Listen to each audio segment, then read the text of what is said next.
Edmé, dit-il, et croyez bien que ce n'est pas le langage de la prévention, était, au sein de sa modeste obscurité, une des femmes les plus parfaites qu'il n'y eût en France. Pour qu'elle fût citée et vantée entre toutes, il ne lui a manqué que le désir ou la nécessité de se faire connaître au monde. Mais elle était heureuse dans sa famille, et la plus douce simplicité couronnait ses facultés et ses hautes vertus. Elle ignorait son mérite comme je l'ignorais moi-même à cette époque, où, brute avide, je ne voyais que par les yeux du corps et croyais ne l'aimer que parce qu'elle était belle. Il faut dire aussi que son fiancé, Monsieur de la Marche, ne la comprenait guère mieux. Il avait développé la pâle intelligence dont il était doué à la froide école de Voltaire et d'Helvétius. Edmé avait allumé sa vaste intelligence aux brûlantes déclamations de Jean-Jacques. Un temps est venu où j'ai compris Edmé. Le temps où Monsieur de la Marche l'aurait comprise ne fut jamais arrivé. Edmé, privé de sa mère dès le berceau et abandonné à ses jeunes inspirations par un père plein de confiance, de bonté et d'incurie, s'était formé à peu près seul. L'abbé Aubert, qui lui avait fait faire sa première communion, n'avait point proscrit de ses lectures les philosophes qui l'avaient séduit lui-même. Ne trouvant autour d'elle ni contradiction ni même discussion, car en toute chose elle entraînait son père dont elle était l'idole, Edmé était resté fidèle à des principes en apparence bien opposés. La philosophie, qui préparait la ruine du christianisme, et le christianisme, qui proscrivait l'esprit d'examen. Pour expliquer cette contradiction, il faut que vous vous repartiez à ce que je vous ai dit de l'effet que produisait sur l'abbé Aubert la profession de foi du vicaire savoyard. Vous n'ignorez pas d'ailleurs que dans les âmes poétiques, le mysticisme et le doute règnent de pair. Jean-Jacques en fut un exemple éclatant et magnifique, et vous savez quelle sympathie il éveilla chez les prêtres et chez les nobles, alors même qu'il les gourmandait avec tant de véhémence.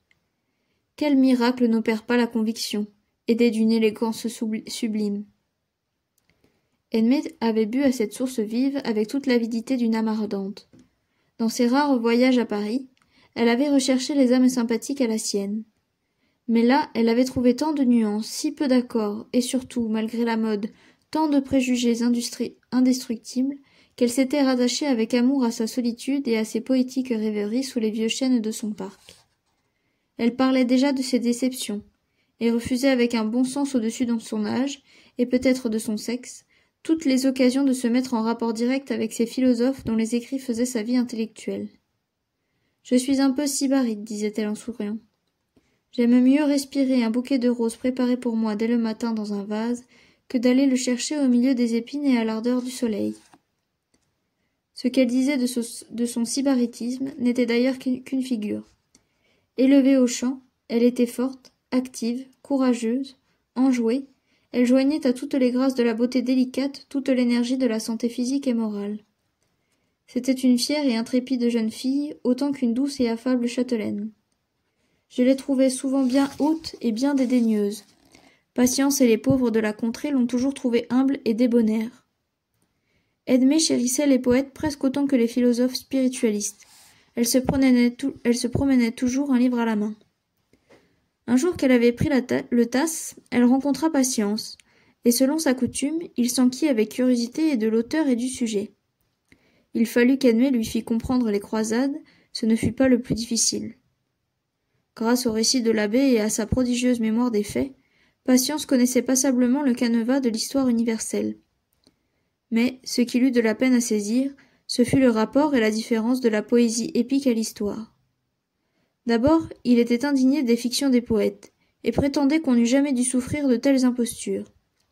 Puis, quand il eut compris que la poésie épique, loin d'induire les générations en erreur, donnait, avec de plus grandes proportions, une éternelle durée à la gloire des faits héroïques, il demanda pourquoi tous les faits importants n'avaient pas été chantés par les bardes, et pourquoi l'histoire de l'humanité n'avait pas trouvé une forme populaire qui pût, sans le secours des lettres, se graver dans toutes les mémoires. Il pria Edmé de lui expliquer une strophe de la Jérusalem. Il y prit goût, et elle lui lut un chant en français. Quelques jours plus tard, elle lui en fit connaître un second, et bientôt Patience connut tout le poème. Il se réjouit d'apprendre que ce récit héroïque était populaire en Italie, et essaya, en résumant ses souvenirs, de leur donner en prose grossière une forme abrégée. Mais il n'avait nullement la mémoire des mots. Agité par ces vives impressions, 1000 images grandioses passaient devant ses yeux. Il les exprimait des improvisations où son génie triomphait de la barbarie de son langage. Mais il lui était impossible de ressaisir ce qu'il avait dit. Il eût fallu qu'on pût l'écrire sous sa dictée, et encore cela n'eût servi de rien, car au cas où il eût réussi à le lire, sa mémoire, n'étant exercée qu'au raisonnement, n'avait jamais pu conserver un fragment quelconque précisé par la parole. Il citait pourtant beaucoup, et son langage était parfois biblique. Mais au-delà de certaines expressions qu'il affectionnait et d'un nombre de courtes sentences qu'il trouvait encore moyen de s'approprier, il n'avait rien retenu des pages qu'il s'était fait souvent relire et qu'il écoutait toujours avec la même émotion que la première fois. C'était un véritable plaisir que de voir l'effet de ces beautés poétiques sur cette puissante organisation. Peu à peu, l'abbé, Edmé et moi-même, par la suite, nous vîmes à bout de lui faire connaître Homère et Dante. Il était si frappé des événements qu'il pouvait faire l'analyse de la divine comédie d'un bout à l'autre sans oublier ni transposer la moindre partie du voyage, des rencontres et des émotions du poète. Là se bornait sa puissance. Quand il essayait de ressaisir quelques-unes des expressions qui l'avaient charmé à l'audition, il arrivait à une abondance de métaphores et d'images qui tenaient du délire. Cette initiation de patience à la poésie marqua dans sa vie une époque de transformation. Elle lui donna en rêve l'action qui manquait à son existence réelle. Il contempla dans son miroir magique des combats gigantesques, vit des héros hauts de 10 coudées, il comprit l'amour qu'il n'avait jamais connu, il combattit, il aima, il vainquit, il éclaira des peuples, pacifia le monde, redressa les torts du genre humain et bâtit des temples au grand esprit de l'univers. Il vit dans la sphère étoilée tous les dieux de l'Olympe, père de la primitive humanité. Il lut dans les constellations l'histoire de l'âge d'or et celle des âges d'airain. Il entendit dans le vent d'hiver les chants de Morvan, et salua dans les nuées orageuses les spectres de Fingal et de Comala. Avant de connaître les poètes, disait-il avec ses dernières années, j'étais comme un homme à qui manquerait un sens. Je voyais bien que ce sens était nécessaire, puisque tant de choses en sollicitaient l'exercice. Je me promenais seul la nuit avec inquiétude, me demandant pourquoi je ne pouvais dormir, pourquoi j'avais tant de plaisir à regarder les étoiles que je ne pouvais m'arracher à cette contemplation, pourquoi mon cœur battait tout à coup de joie en voyant certaines couleurs, ou s'attristait jusqu'aux larmes à l'audition de certains sons. Je m'en effrayais quelquefois jusqu'à imaginer, en comparant mon imagination continuelle à l'insouciance. Je m'en effrayais quelquefois jusqu'à m'imaginer, en comparant mon agitation continuelle à l'insouciance des autres hommes de ma classe, que j'étais fou. Mais je m'en consolais bientôt en me disant que ma folie m'était douce, et j'eusse mieux aimé n'être plus que d'en guérir. À présent, il me suffit de savoir que ces choses ont été trouvées belles de tout temps par tous les hommes intelligents, pour comprendre ce qu'elles sont, et en quoi elles sont utiles à l'homme. Je me réjouis dans la pensée qu'il n'y a pas une fleur, pas une nuance, pas un souffle d'air qui n'ait fixé l'attention et ému le cœur d'autres hommes, jusqu'à recevoir un nom consacré chez tous les peuples. Depuis que je sais qu'il est permis à l'homme, sans dégrader sa raison, de peupler l'univers et de l'expliquer avec ses rêves, je vis tout entier dans la contemplation de l'univers.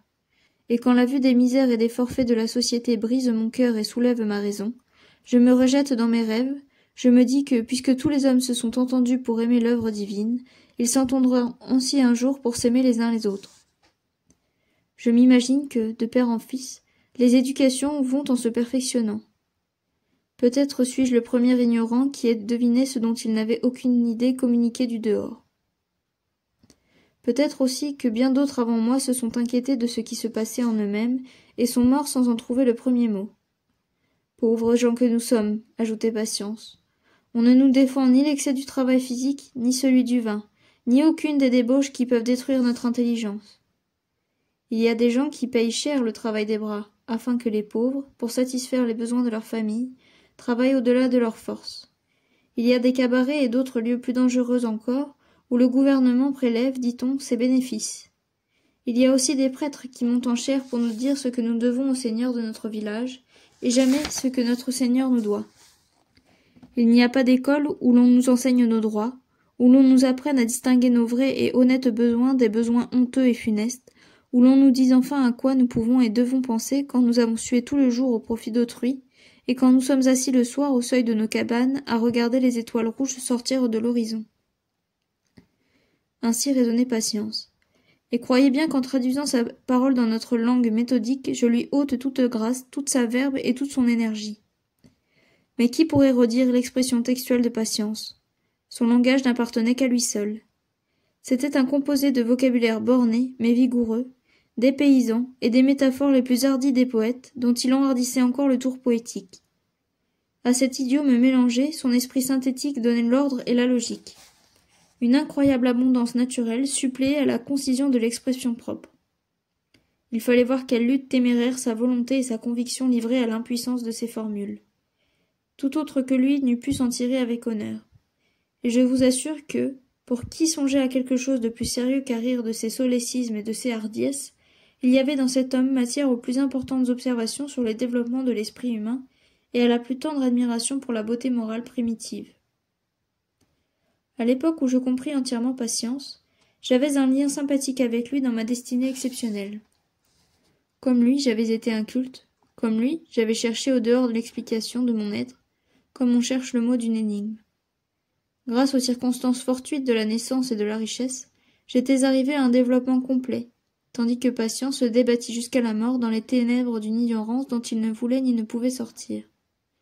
Mais ce ne fut pour moi qu'un sujet de plus de reconnaître la supériorité de cette organisation puissance, qui se dirigeait plus hardiment à l'aide de faibles lueurs instinctives, que moi à la clarté de tous les flambeaux de la science, et qui n'avait pas eu d'ailleurs un seul mauvais penchant à vaincre, tandis que je les avais tous eus. Mais à l'époque dont j'ai à poursuivre le récit, Patience n'était, à mes yeux, qu'un personnage grotesque, objet d'amusement pour Edmé et de compassion charitable pour l'abbé Aubert. Lorsqu'il me parlait de lui d'un ton sérieux, je ne les comprenais plus, et je m'imaginais qu'il prenait ce sujet comme une sorte de texte parabolique pour me démontrer les avantages de l'éducation, la nécessité de s'y prendre de bonne heure et les regrets inutiles des vieilles années. J'allais rôder cependant dans les taillis dont sa nouvelle demeure était entourée, parce que j'avais vu Edmé s'y rendre à travers le parc, et que j'espérais obtenir, par surprise, un tête-à-tête avec elle au retour. Mais elle était toujours accompagnée de l'abbé, quelquefois même de son père, et si elle restait seule avec le vieux paysan, il l'escortait ensuite jusqu'au château. Souvent, caché dans les touffes d'un if monstrueux qui étendait ses nombreux rejets et ses branches pendantes à quelques pas de cette chaumière, je vis Edmé, assise au seuil, un livre à la main, tandis que Patience l'écoutait les bras croisés, la tête courbée sur la poitrine et brisée en apparence par l'effort de l'attention. Je m'imaginais alors qu'Edmé essayait de lui apprendre à lire, et je la trouvais folle de s'obstiner à une éducation impossible. Mais elle était belle au reflet du couchant, sous le pampre jaunissant de la chaumière, et je la contemplais en me disant qu'elle m'appartenait, en me jurant à moi-même de ne jamais céder à la force ni à la persuasion qui voudrait m'y faire renoncer. Depuis quelques jours, ma souffrance était excitée au dernier point. Je ne trouvais d'autre moyen de m'y soustraire qu'en buvant beaucoup à souper, afin d'être à peu près abrutie à cette heure, si douloureuse et si blessante pour moi, où elle quittait le salon après avoir embrassé son père, donné sa main à baiser à monsieur de la Marche, et dit en passant devant moi « Bonsoir Bernard », d'un ton qui semblait dire « Aujourd'hui finit comme hier, et demain finira comme aujourd'hui ». C'est en vain que j'allais m'asseoir dans le fauteuil le plus voisin de la porte, de manière à ce qu'elle ne pût sortir sans que son vêtement effleurât le mien. Je n'en obtenais jamais autre chose, et je n'avançais pas ma main pour solliciter la sienne, car elle me l'eût accordée d'un air négligent, et je crois que je l'eusse brisée dans ma colère. Grâce aux larges libations du souper, je parvenais à m'enivrer silencieusement et tristement. Je m'enfonçai ensuite dans mon fauteuil de prédilection, et j'y restai sombre et assoupi jusqu'à ce que, les fumées du vin étant dissipées, j'allasse promener dans le parc mes rêves insensés et mes projets sinistres. On ne semblait pas s'apercevoir de cette grossière habitude. Il y avait pour moi dans la famille tant d'indulgence et de bonté qu'on craignait de me faire la plus légitime observation, mais on avait très bien remarqué ma honteuse passion pour le vin, et le curé en avisa Edmé. Un soir, à souper, elle me regarda fixement à plusieurs reprises et avec une expression étrange. Je la regardai à mon tour, espérant qu'elle me provoquait, mais nous en fûmes quittes pour un échange de regards malveillants. En sortant de table, elle me dit tout bas, très vite et d'un ton impérieux, « Corrigez-vous de boire et apprenez tout ce que l'abbé vous enseignera. » Cet ordre et ce ton d'autorité, loin de me donner de l'espérance, me parurent si révoltants que toute ma timidité se dissipa en un instant. J'attendis l'heure où elle montait à sa chambre, et je sortis un peu avant elle pour aller l'attendre sur l'escalier. « Croyez-vous, lui dis-je, que je sois dupe de vos mensonges, et que je ne m'aperçoive pas très bien, depuis un mois, que je suis ici sans que vous m'adressiez la parole, que vous m'avez berné comme un sot? Vous m'avez menti, et aujourd'hui vous me méprisez, parce que j'ai eu l'honnêteté de croire à votre parole. » « Bernard, me dit-elle d'un ton froid, ce n'est pas ici le lieu et l'heure de nous expliquer. »« Oh, je sais bien, repris-je, que ce ne sera jamais le lieu ni l'heure selon vous, mais je saurai les trouver, n'en doutez pas. Vous avez dit que vous m'aimiez, vous m'avez jeté les bras au cou, et vous m'avez dit en m'embrassant, ici, je sens encore vos lèvres sur ma joue. Sauve-moi, et je jure par l'Évangile, par l'honneur, par le souvenir de ma mère et de la tienne que je t'appartiendrai. Je sais bien que vous avez dit tout cela parce que vous aviez peur de ma force, et ici je sais bien que vous me fuyez parce que vous avez peur de mon droit. Mais vous n'y gagnerez rien. Je jure que vous ne vous jouerez pas longtemps de moi. Je ne vous appartiendrai jamais, répondit-elle avec une froideur de plus en plus glaciale, si vous ne changez pas de langage, de manière et de sentiment. Tel que vous êtes, je ne vous crains pas. Je pouvais, lorsque vous me paraissiez bon et généreux, vous sédier moitié par peur et moitié par sympathie. Mais du moment que je ne vous aime plus, je ne vous crains pas davantage. Corrigez-vous, instruisez-vous, et nous verrons. Fort bien, lui dis-je, voilà une promesse que j'entends. J'agirai en conséquence, et ne pouvant être heureux, je serai vengé. Vengez-vous tant qu'il vous plaira, dit-elle. Cela fera que je vous mépriserai. Elle tira, en parlant ainsi, un papier de son sein et le brûla tranquillement à la flamme de sa bougie. Qu'est-ce que vous faites là, lui dis-je. Je brûle une lettre que je vous avais écrite, répondit-elle. Je voulais vous faire entendre raison, mais c'est bien inutile. On ne s'explique pas avec les brutes. Vous allez me donner cette lettre, m'écriai-je, en me jetant sur elle pour lui arracher le papier enflammé. Mais elle le retira brusquement, et l'éteignant dans sa main avec intrépidité, elle jeta le flambeau à mes pieds et s'échappa dans les ténèbres. Je la poursuivis en vain. Elle gagna la porte de son appartement avant moi et la poussa sur elle. J'entendis tirer les verrous et la voix de mademoiselle Leblanc qui demandait à sa jeune maîtresse la cause de sa frayeur. « Ce n'est rien, répondit la voix tremblante de Denmée. C'est une espièglerie. » Je descendis au jardin et j'arpentai les allées d'un pas effréné. À cette fureur succédait la plus profonde tristesse. Edmée, fière et audacieuse, me paraît plus belle et plus désirable que jamais. Il est de la nature de tous les désirs de s'irriter et de s'alimenter de la résistance. Je sentis que je l'avais offensée, qu'elle ne m'aimait pas, qu'elle ne m'aimerait peut-être jamais, et sans renoncer à la criminelle résolution de la posséder par la force, je cédai à la douleur que me causait sa haine. J'allais m'appuyer au hasard contre un mur sombre, et cachant ma tête dans mes mains, j'exhalais des sanglots désespérés. Ma robuste poitrine se brisait, et mes larmes ne la soulageaient pas à mon gré. J'aurais voulu rugir, et je mordais mon mouchoir pour ne pas céder à cette tentation. Le bruit sinistre de mes cris étouffés éveilla l'attention d'une personne qui priait dans la chapelle, de l'autre côté du mur où je m'étais adossé à tout hasard. Une fenêtre en ogive garnie de ces meneaux de pierre surmontés d'un trèfle était située immédiatement à la hauteur de ma tête. « Qui est donc là ?» demanda une figure pâle qui éclairait le rayon oblique de la lune à son lever. En reconnaissant Edmée, je voulus m'éloigner, mais elle passa son beau bras entre les meneaux et me saisit par le collet de mon habit en me disant « Pourquoi donc pleurez-vous, Bernard ?» Je cédai à cette douce violence, moitié honteux d'avoir laissé surprendre le secret de ma faiblesse, moitié ravi de voir qu'Edmée n'y était pas insensible. « Quel chagrin avez-vous donc ?» reprit-elle. « Qui peut vous arracher de tels sanglots ?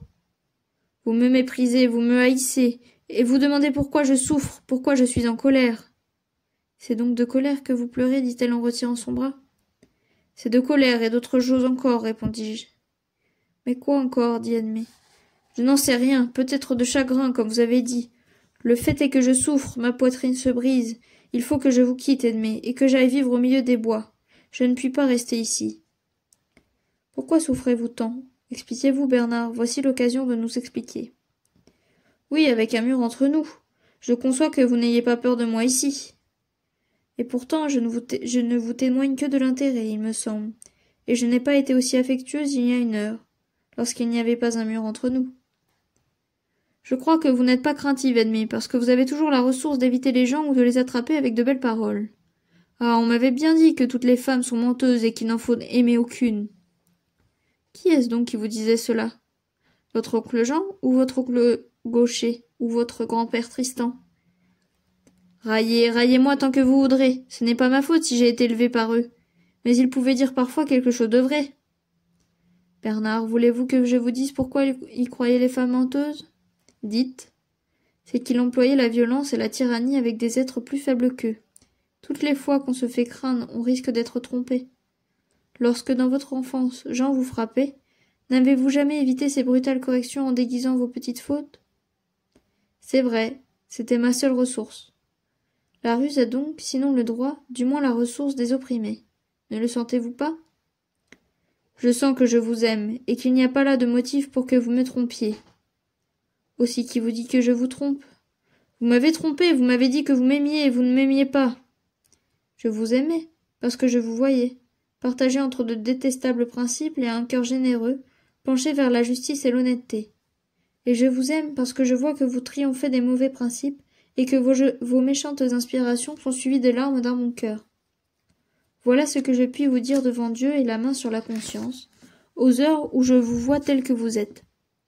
Il y a d'autres moments où vous me semblez si au-dessous de vous-même que je ne vous reconnais plus, et que je crois ne pas vous aimer. Il ne tient qu'à vous, Bernard, que je ne doute jamais ni de vous ni de moi. Et comment faut-il faire pour cela? Vous corriger de vos mauvaises habitudes, ouvrir l'oreille aux bons conseils, le cœur aux préceptes de la morale. Vous êtes un sauvage, Bernard, et soyez bien sûr que ce n'est ni votre gaucherie à faire un salut, ni votre ignorance à tourner un compliment qui me choque en vous. Au contraire, ce serait à mes yeux un charme très grand s'il y avait de grandes idées et de nobles sentiments sous cette rudesse. Mais vos sentiments et vos idées sont comme vos manières, et c'est là ce que je ne puis souffrir. Je sais que ce n'est pas votre faute, et si je ne vous voyais décidé à vous corriger, je vous aimerais autant à cause de vos défauts qu'à cause de vos qualités. La compassion entraîne l'affection, mais je n'aime pas le mal, je ne peux pas l'aimer. Et si vous le cultivez en vous-même, au lieu de l'extirper, je ne peux pas vous aimer. Comprenez-vous cela? Non. Comment non? Non, vous dis-je, je ne sens pas qu'il y ait du mal en moi. Si vous n'êtes pas choqué du peu de grâce de mes jambes et du peu de blancheur de mes mains et du peu d'élégance de mes paroles, je ne sais plus ce que vous haïssez en moi. J'ai entendu de mauvais préceptes dès mon enfance, mais je ne les ai pas acceptés. Je n'ai jamais cru qu'il fût permis de commettre de mauvaises actions, ou du moins je ne l'ai jamais trouvé agréable.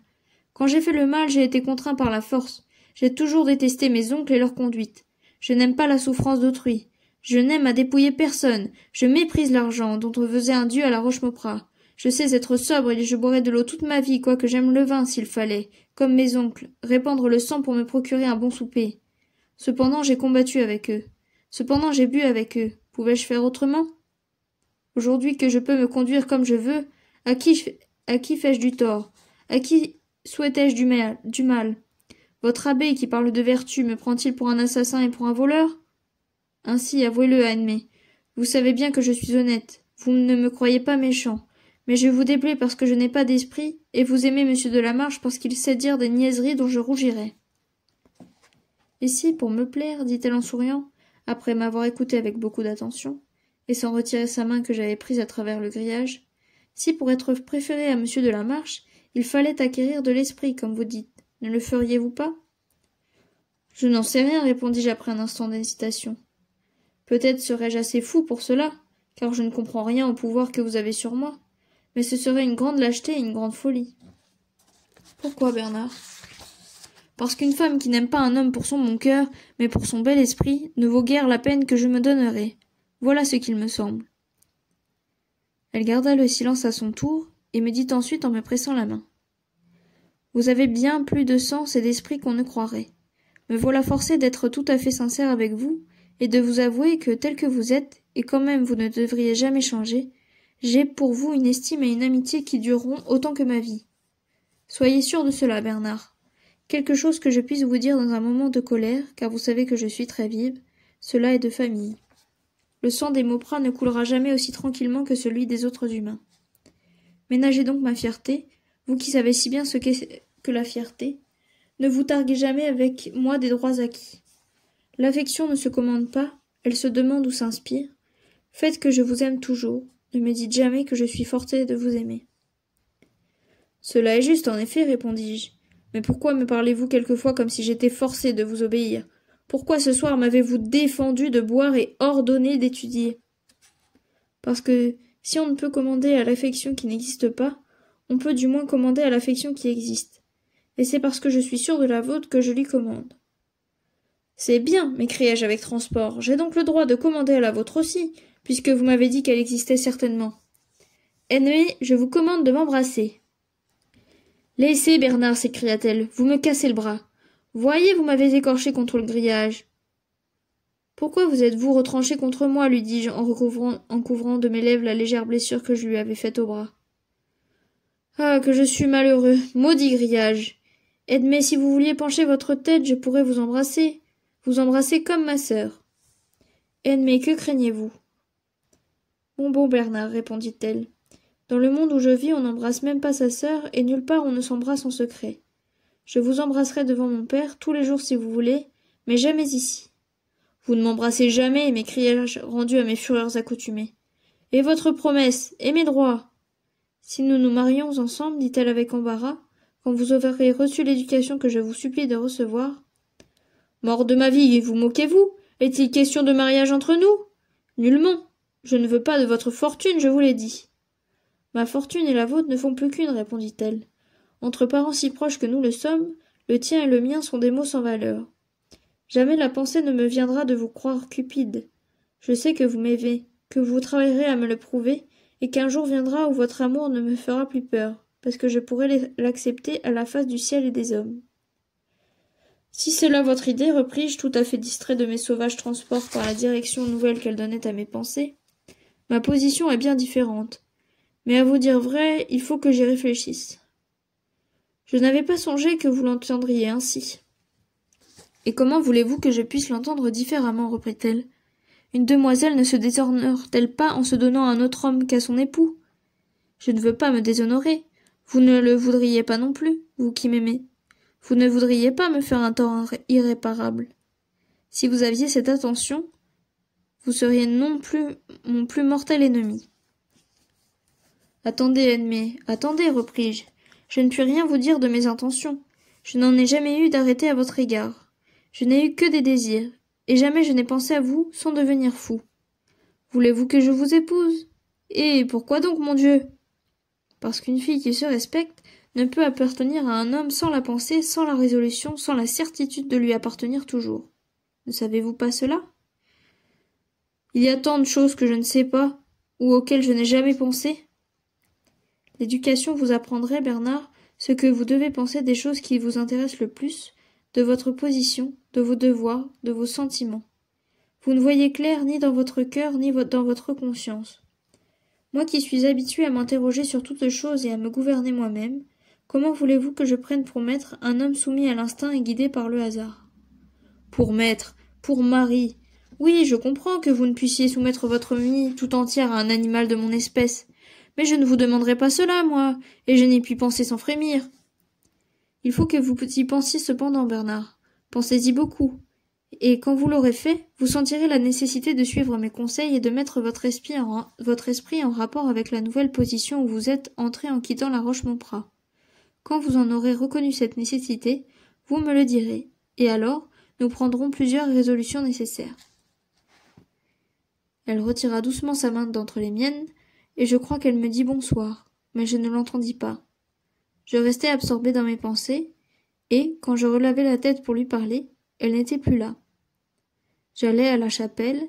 Elle était rentrée dans sa chambre par une tribune supérieure qui communiquait avec ses appartements. Je retournai dans le jardin, je m'enfonçai dans le parc, et j'y restai toute la nuit.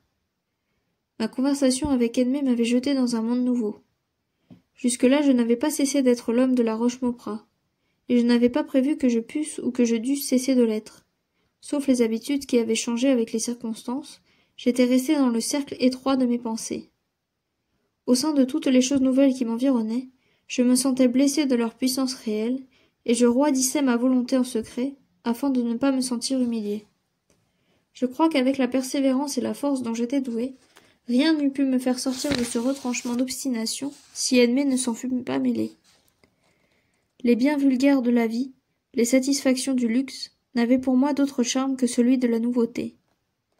Le repos du corps me pesait, et le calme de cette maison, pleine d'ordre et de silence, m'eût écrasé si la présence d'Edmé et l'orage de mes désirs ne l'eussent rempli de mes agitations et peuplé de mes fantômes.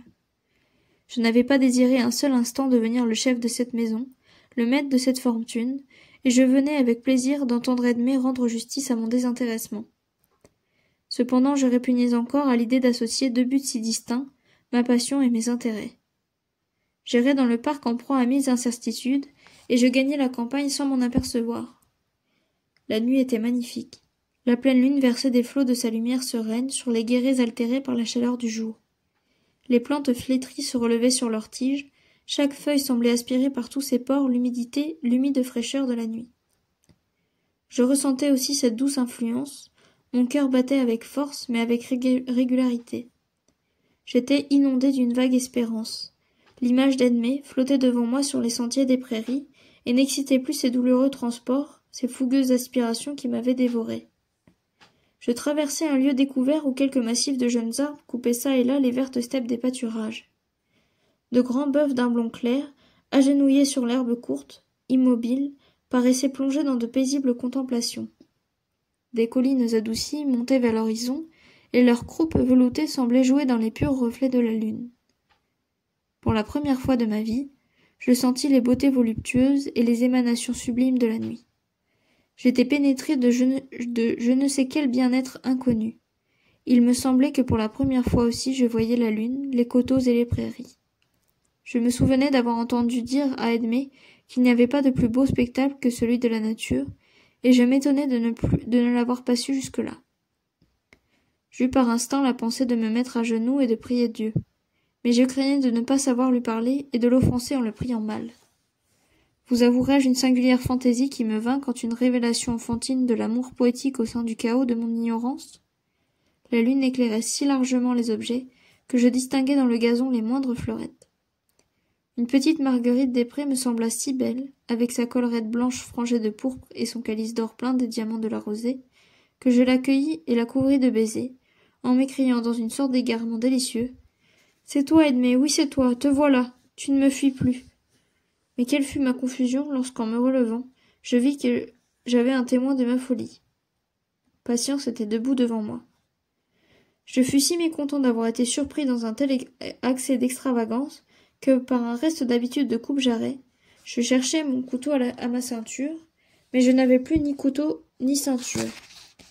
Mon gilet de soie à poche me fit souvenir que j'étais condamné à n'égorger plus personne. Patience sourit.